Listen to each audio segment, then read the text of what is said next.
Good afternoon students. आज हम backward children की बात करेंगे। बैकवर्ड चिल्ड्रन यानी कि पिछड़े बालक जो किसी ना किसी कारण से अपनी एजुकेशनल अचीवमेंट्स में दूसरे बच्चों से पिछड़ जाते हैं।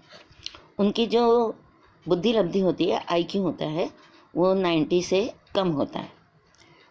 बर्ड कहते हैं, BURD, बर्ड की स्पेलिंग है। पिछड़ा हुआ बालक वह है जो अपनी आयु स्तर की कक्षा से निचली कक्षा का कार्य करने में असमर्थ होता है। The backward child is one who is unable to do the work of the class next below that which is normal for his age. Barton Hall कहते हैं, सामान्यतः पिछड़ेपन का प्रयोग उन बालकों के लिए होता है जिनकी शैक्षणिक उपलब्धि उनकी स्वाभाविक योग्यताओं के स्तर से कम हो।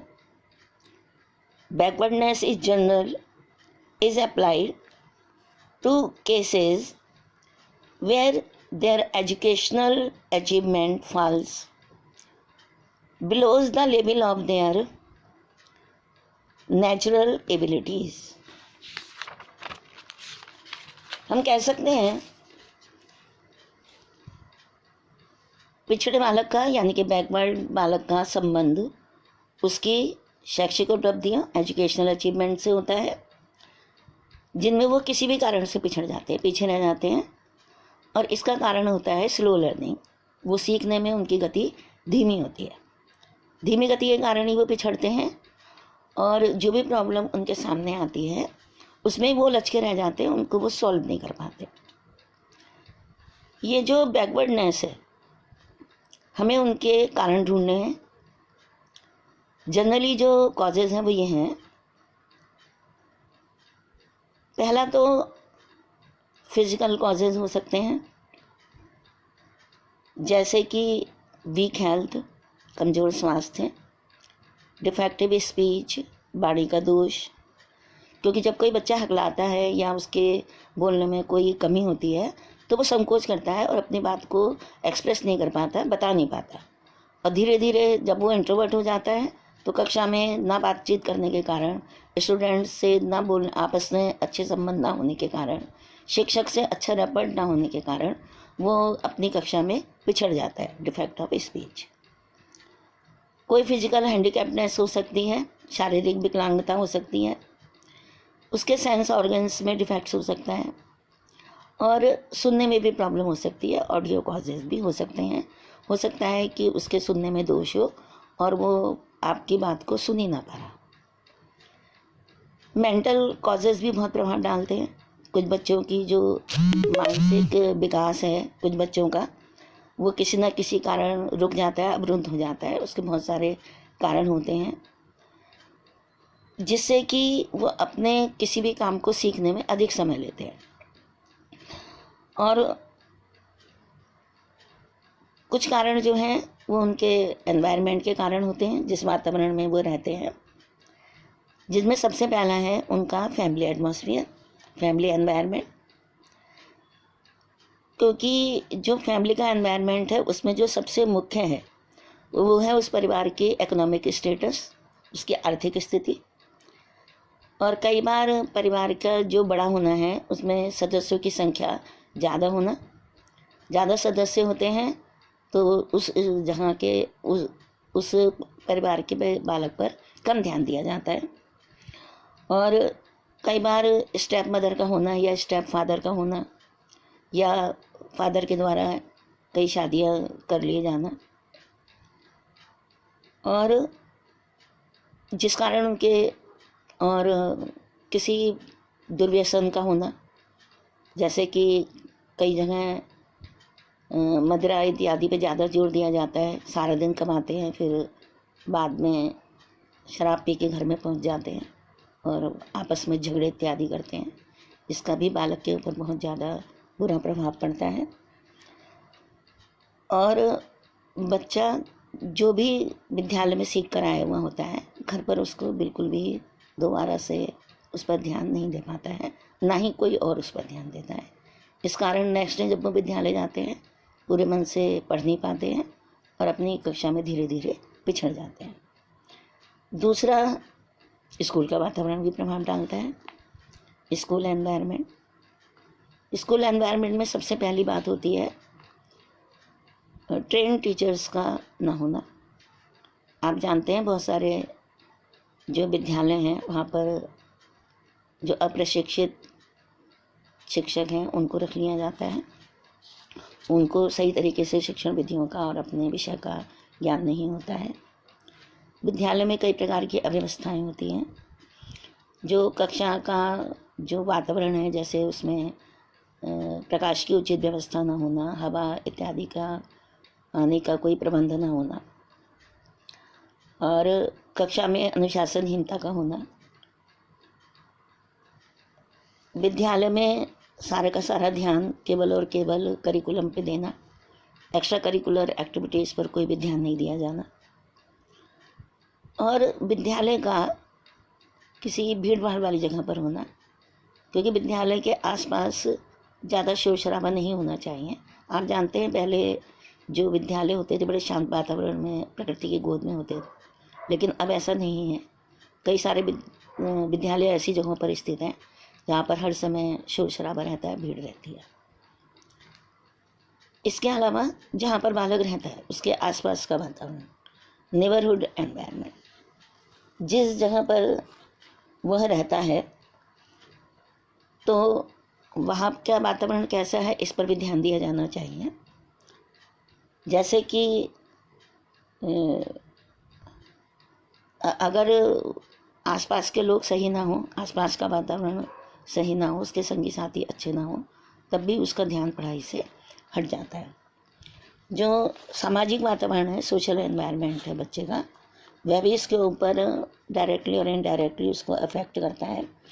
अगर वो क्लोज सोसाइटी में रह रहा होता है जहाँ पर किसी प्रकार के इनोवेटेड आइडियाज़ को एक्सेप्ट नहीं किया जाता, तो वहाँ पर भी बच्चा जो है अपनी पढ़ाई पे पूरी तरीके से ध्यान नहीं दे पाता है।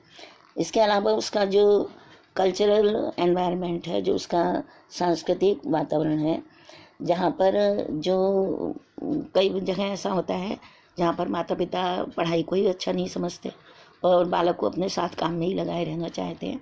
उनके लिए पहली आवश्यकता उनकी आर्थिक स्थिति से जूझने की होती है और धीरे धीरे उनकी मेंटलिटी ऐसी बन जाती है कि वो अपने बच्चों को विद्यालयों में नहीं भेजते, या अगर भेजते भी हैं तो बाद में भेजना बंद कर देते हैं।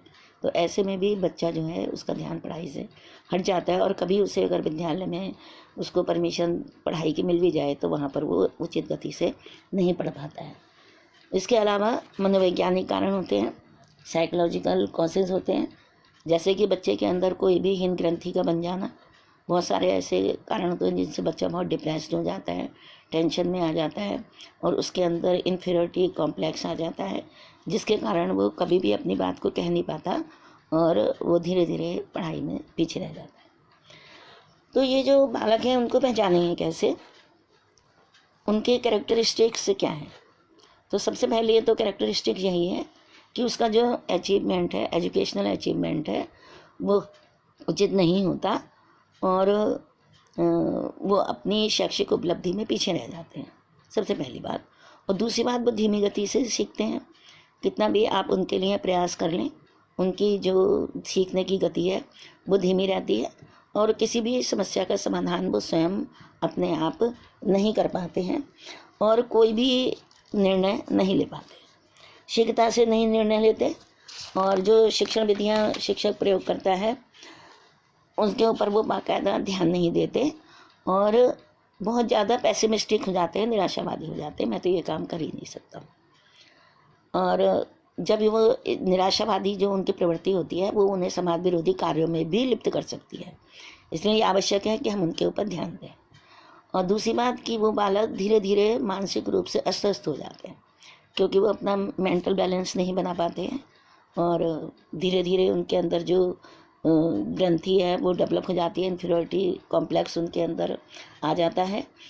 और दूसरी बात, उनके अंदर कोई भी फोरसाइटेडनेस नहीं होती है, वो अपने फ्यूचर के बारे में, भविष्य के बारे में बिल्कुल भी सोच नहीं पाते। इस अदूरदर्शिता के कारण भी वह अपने पढ़ाई में पीछे रह जाते हैं और उनकी जो कहेंगे एब्स्ट्रैक्ट थिंकिंग है, वो उनके अंदर नहीं होती है। और थोड़ी सी भी अगर उनको तुम आलोचना कर दो, उनको क्रिटिसाइज़ कर दो, तो वो बहुत जल्दी विचलित हो जाते हैं, वो अपने कार्य में ध्यान नहीं लगा पाते हैं। और अपने उनकी जो इच्छा रहती है वो हमेशा यही रहती है कि हर कोई उनके ऊपर अटेंशन दे, और इस अटेंशन की इच्छा में वो कई ऐसे कार्य कक्षा में कर देते हैं जिनके कारण बाद में उनको अनुशासनहीनता के कारण उनके, जब टीचर बर्दाश्त नहीं करता है तो उनकी डांट इत्यादि पड़ती है, माता पिता भी उनको डांटते हैं, यानी कि हर जगह से उनको तिरस्कार ही मिलता है। तो ऐसे में भी वो ठीक तरीके से अपना ध्यान पढ़ाई में नहीं लगा पाते हैं। इसके अलावा उनके स्लो एंड इनएडिक्वेट फिजिकल डेवलपमेंट होता है।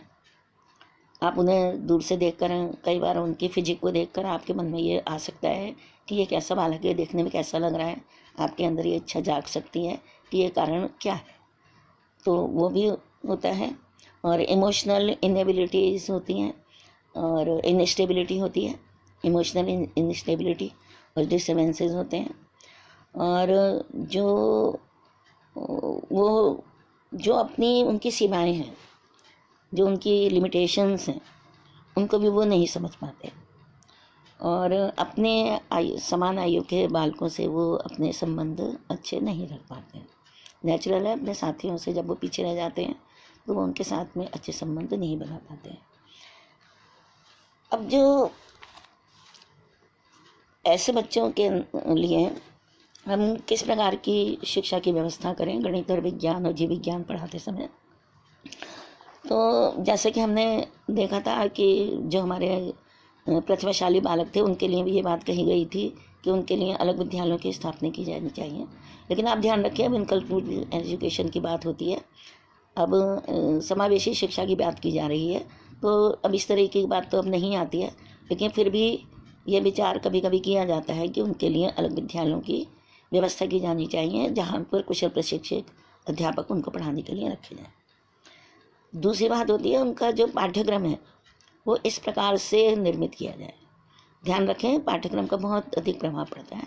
पाठ्यक्रम में ऐसी क्रियाओं का समावेश किया जाना चाहिए जो, अगर कुछ बच्चे एकेडमिक अचीवमेंट नहीं भी कर पाते हैं तो उनके भविष्य की तैयारी की जा सके, यानी कि जो एक्स्ट्रा करिकुलर एक्टिविटीज़ हैं उन पर भी पूरा ध्यान दिया जाना चाहिए और पाठ्यक्रम में ऐसे अंशों को रखा जाना चाहिए जो उनके लिए उपयोगी है। कक्षा के अंदर और परिवार के अंदर आप जानते हैं केस स्टडी एक और एक्शन रिसर्च एक अध्यापक के लिए आवश्यक होती है। ऐसे बच्चों की केस स्टडी की जाए, उन पर एक्शन रिसर्च की जाए और जो भी उनके परिणाम निकल कर आए उनसे अन्य अपने साथियों को, जो विषय अध्यापक हैं और प्राचार्य हैं और जो और अन्य लोग हैं, उन सबको अवगत कराना चाहिए और माता पिता से बातचीत करनी चाहिए और उनको सही दिशा निर्देश प्रदान किया जाना चाहिए जो उनकी शिक्षा को आगे बढ़ाने में सहायक हो, यानी कि उन पर व्यक्तिगत रूप से ध्यान दिया जाना चाहिए। यदि वो किसी कारण किसी विषय को नहीं समझ पाते हैं, नेचुरल है, गणित और विज्ञान दोनों ही जटिल विषय हैं, तो हमें उनको पढ़ाते समय कभी भी हतोत्साहित नहीं करना चाहिए। अक्सर आपने देखा होगा कि पढ़ाते पढ़ाते ये प्रश्न आ जाता है, तुम्हें तो समझ ही नहीं आएगा, कितनी बार बता दो तुम तो समझते ही नहीं हो। या कई बार हम उनकी उपेक्षा करके वो झिड़क देते हैं, बाद में बताया जाएगा, और बाद में हम बताते नहीं, ऐसा नहीं करना चाहिए। उनके ऊपर व्यक्तिगत रूप से ध्यान दिया जाना चाहिए, पर्सनल अटेंशन दी जानी चाहिए और अतिरिक्त भी अगर उनको समय देना पड़े तो वो अवश्य दिया जाना चाहिए। जो टीचिंग मेथड्स हैं उनको परिवर्तित करना चाहिए। नेचुरल है, आपने पढ़ा है ऑडियो विजुअल एड्स के बारे में और अपने प्री एक्टिव फेस के बारे में आप जानते हैं। उस प्री एक्टिव फेस में जब आपको पता लग गया है कि आपकी कक्षा में कुछ बच्चे ऐसे हैं जो कि बैकवर्ड हैं या स्लो लर्नर हैं, उनके लिए आप इस प्रकार की एड्स को तैयार करें, सहायक सामग्री तैयार करें जो उन बच्चों को आकर्षित करे और उत्साहित करे। इसके अलावा जो शिक्षक का व्यवहार है, जैसे अभी मैंने पहले भी कहा कि जो शिक्षक का व्यवहार है वो बहुत ज़्यादा कक्षा में प्रभाव डालता है। और जो गणित और विज्ञान के शिक्षक हैं उनका व्यवहार बहुत ही विनीत होना चाहिए, उनके अंदर बहुत ही पेशेंस और बच्चों के साथ में सहानुभूति सिंपैथेटिक होना चाहिए, क्योंकि आप जानते हैं तो विषय की जटिलता और दूसरा उसको वो समझ नहीं पा रहा है। ऐसे में यदि गणित का शिक्षक और विज्ञान का शिक्षक धैर्य नहीं रखेगा, तब बालक उसकी कक्षा में रुचि से अध्ययन नहीं कर पाएंगे, कंसंट्रेशन नहीं देंगे। और जो उसके आसपास के वातावरण है उस पर कंट्रोल करने का प्रयास किया जाना चाहिए। उसके परिवार वालों को बताया जाना चाहिए, उसके संगी साथियों के बारे में, जिनसे अगर आप चाहते हैं कि वो उनके साथ ना रहे तो उसके बारे में भी परिवारजनों को अवगत कराना चाहिए।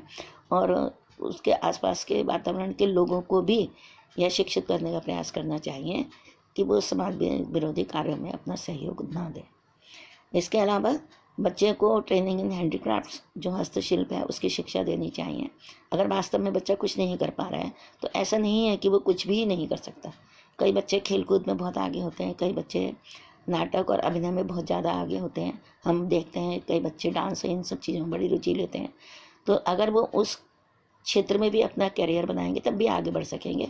बहुत सारे हाथ से बनाई हुई चीज़ें होती हैं, हस्तकला होती हैं, जिनमें वो आगे बढ़ सकते हैं।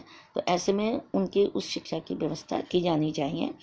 और जो एजुकेशनल साइकोलॉजिस्ट हैं, जो शिक्षा मनोवैज्ञानिक हैं, उनकी कभी कभी सहायता ली जा सकती है उनकी भावना और चिंताओं को दूर करने के लिए। और इसके साथ साथ जो एजुकेशनल काउंसलर और गाइड होते हैं उनकी भी सहायता ली जा सकती है। अब इतना ध्यान देने के बाद भी अगर बच्चा नहीं कर पा रहा है और अभी भी वो अपनी कक्षा में पिछड़ा हुआ है, वो स्लो लर्नर है, तो ऐसे में आप जानते हैं अब हमें पहले उसकी डायग्नोसिस करके ये देख कर कि उसके पिछड़ेपन के कारण क्या है, उसके लिए उपचारात्मक शिक्षा की व्यवस्था करनी पड़ेगी। तो उपचारात्मक शिक्षण में आप क्या करेंगे? सबसे पहली बात तो ये है, जिसको आप जानते हैं कि ये बच्चा पिछड़ा हुआ है, कक्षा में ध्यान नहीं देता है, तो उसको हमेशा आगे की पंक्ति में बैठाना चाहिए। उसको कभी भी पीछे नहीं बैठने देना चाहिए। और जब आप उन्हें कक्षा में आगे की पंक्ति में बैठाएं तो उसके साथ में एक ऐसे बच्चे को बैठाना चाहिए जो थोड़ा सा पढ़ाई में होशियार। ऐसा भी ना करें कि रोज़ाना 2 साथी बना दें और वही बैठे रहें। हम जानते हैं ना कि अगर किसी अच्छे फल के संग में एक बुरा फल रख दें तो वो भी सड़ जाता है। आपको ये नहीं करना है। आपको अल्टरनेटिवली कक्षा में व्यवस्था करनी है कि उनके स्थान को, बैठने के स्थान को, संगी साथियों को बदलते रहना है। लेकिन ध्यान रखना है उनके साथ में ऐसे बच्चे को बैठाएं जो कि पढ़ाई में थोड़ा सा होशियार हो और उसके साथ में वो सहयोग कर सके। दूसरा, उनके लिए जो मॉडल चार्ट है, इन कार्यों में आपको मैंने इम्प्रोवाइजेशन में ऑपरेटर्स बनाने के बारे में बताया था। तो अगर वो पढ़ाई में ज़्यादा ध्यान नहीं दे पा रहे हैं तो शिक्षक को चाहिए कि इन कार्यों में वो उनका सहयोग ले, क्योंकि हो सकता है वो इन कामों में बहुत कुशल हो। और जब वो किसी काम को करेंगे और उनकी प्रेज होगी तो उन्हें नेचुरल है मोटिवेशन मिलेगा और अध्यापक को भी सहायता मिलेगी। तो उनके लिए ऐसी ऑडियो विजुअल एड्स का प्रयोग करें जिनमें उनको बनाने में आप उनका सहयोग भी ले सकते हैं। इसके अलावा जब आप कोई भी सिद्धांत समझाते हैं विज्ञान और गणित का, तो उन सिद्धांत को समझाने में मैंने पहले भी बोला है कि आप उनको अलग से समय दे सकते हैं। अगर वो ठीक से नहीं समझ पा रहे हैं तो आपने जो प्रोग्राम लर्निंग में पेस लर्निंग के बारे में पढ़ा था, जो लीनियर अप्रोच है, हमें उसका प्रयोग करना है जिससे वो अपनी गति से सीख सके। इसके अलावा जैसे मैंने पहले बोला कि उनको बिल्कुल भी डिमोटिवेट नहीं करना है, उन्हें हतोत्साहित नहीं करना है, हमेशा उनको आगे बढ़ने की प्रेरणा देनी है। तो जो शिक्षा का व्यवहार है वो निश्चित रूप से बैलेंस, सिस्टम, सिंपैथेटिक और पेशेंस वाला होना चाहिए। और ऐसे उदाहरण देने चाहिए जो उनके दैनिक जीवन से संबंधित हो। जब कोई प्रक्रिया को आप समझाते हैं, जो कोई क्रिया आप समझाते हैं, तो उनका संबंध उसकी डेली लाइफ से होना चाहिए। और उनसे जितने भी, जैसे मैंने पहले बोला, ऑडियो विजुअल एड्स में आप सहायता ले सकते हैं। प्रयोगशाला में भी जब आप कोई काम करवाएं, लेबोरेटरी में भी जब कोई काम करवाएं, तब आप उनकी सहायता ले सकते हैं। किसी भी एक्टिविटी में जो भी आप विज्ञान और गणित की कक्षा में कराना चाहते हैं, चाहे वो एक्स्ट्रा करिकुलर एक्टिविटी अगर है या कोई को करिकुलर एक्टिविटी है, उसमें उनकी एबिलिटी को देखते हुए, उनके एप्टीट्यूड को देखते हुए उनसे आप वो काम कराएं। धीरे धीरे यदि वो उन कामों में आगे बढ़ेंगे, मोटिवेट होंगे, उनको बराबर प्रेज मिलेगी, सफलता मिलेगी, तो धीरे धीरे वो अपनी पढ़ाई की ओर भी आकर्षित होंगे और अपनी जो उनकी व्यक्तिगत समस्याएं हैं उनसे वो अपना छुटकारा पालेंगे। और हमेशा उनके प्रति आपको अवेयर रहना है अपनी कक्षा के विद्यार्थियों में। और समय समय पर उनकी स्टडी करते रहना है और उनके माता पिता, उनके साथियों से और उनके अन्य अपने साथी शिक्षकों के साथ में उनके संबंध में बातचीत करते रहना चाहिए और उनके लिए उचित शिक्षा की व्यवस्था करते रहना चाहिए। इसके साथ साथ ये ज़रूरी है कि आप उनकी फैमिली के साथ भी जुड़े रहें और उनके परिवार को भी उनकी शिक्षा के संबंध में धीरे धीरे बताते रहें। और यदि उनके परिवार में कोई समस्या है तो उसके लिए भी सोशल काउंसलर की सहायता ली जा सकती है और उसके वातावरण को ठीक करने में आप सहयोग दे सकते हैं। Thank you.